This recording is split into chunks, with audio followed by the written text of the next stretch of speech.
ছেলে চাঁদ রাজ্যে ধরেছে বায়না, তাই তো ঘরে থাকা আর যায় না। চাঁদ রাতে তাকে বাইরে খাওয়াতে হবে। বিকেল থেকে এসে তার খুব, বাবা কখন বের হবা, কখন বের হবা। ছেলেকে নিয়ে বের হয়ে গেলাম নতুন একটা রেস্টুরেন্ট, রেড ডাক, মুন্সিগঞ্জ সদর হাসপাতাল রোডে, টেস্ট সিটির ঠিক পাশেই নতুন রেস্টুরেন্টটা।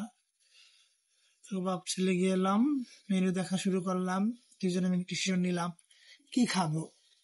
ছেলে দেখছে, আমিও দেখলাম, দুজনে মিলে সিদ্ধান্ত নিয়ে আমরা একটা মেনু অর্ডার করে দিলাম। নতুন রেস্টুরেন্ট, খেয়ে দেখি কেমন। অর্ডার করে আবার বাকি মেনুগুলো দেখছি। পরবর্তী এসে আমরা আবার কি খাই, আমরা বাবা ছেলে প্রায় বাইরে খাই। তো খাবার চলে এসেছে, খাবার আসতে আসতে 15 মিনিট সময় লেগেছে। হোটেলের মধ্যে খাবার পরিবেশন করলো এবং সেট মেনুর সাথে আমাদের একটা দিয়েছে একটা লেমন ড্রিঙ্কস। ড্রিঙ্কস খুব মজা, পুদিনা পাতা দিয়ে বানানো। ড্রিঙ্কসটা খুব ভালো লাগছে, যদি ড্রিঙ্কসটা আমার ছেলে খায় নাই, দুটো ড্রিঙ্কসে আমি খেয়েছি। সেট মেনুতে আমাদের দিয়েছে ফ্রাইড রাইস, ফ্রাই, কারি, ডিম অমলেট এবং ভেজিটেবল। খুব ভালোই খাবারটা, পরিমাণও ভালো ছিল এবং রেস্টুরেন্টের ব্যবহার খুব ভালো ছিল।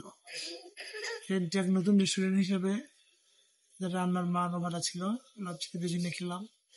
আমার ছেলে তো অনেক চুজি, তার কাছে ভালোই লেগেছে। যদিও আমার ছেলে ম্যাক্সিমাম সময় সে খাওয়া দাওয়া করে শর্মা হাউসে। তো এই নতুন রেস্টুরেন্টে খেলাম, ছেলে বললো বাবা ভালোই।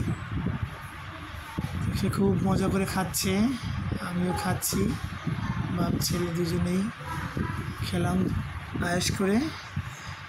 হয়ে গেল আমাদের ঈদ, চাঁদ রাত। সবাইকে ঈদ মোবারক। ঈদ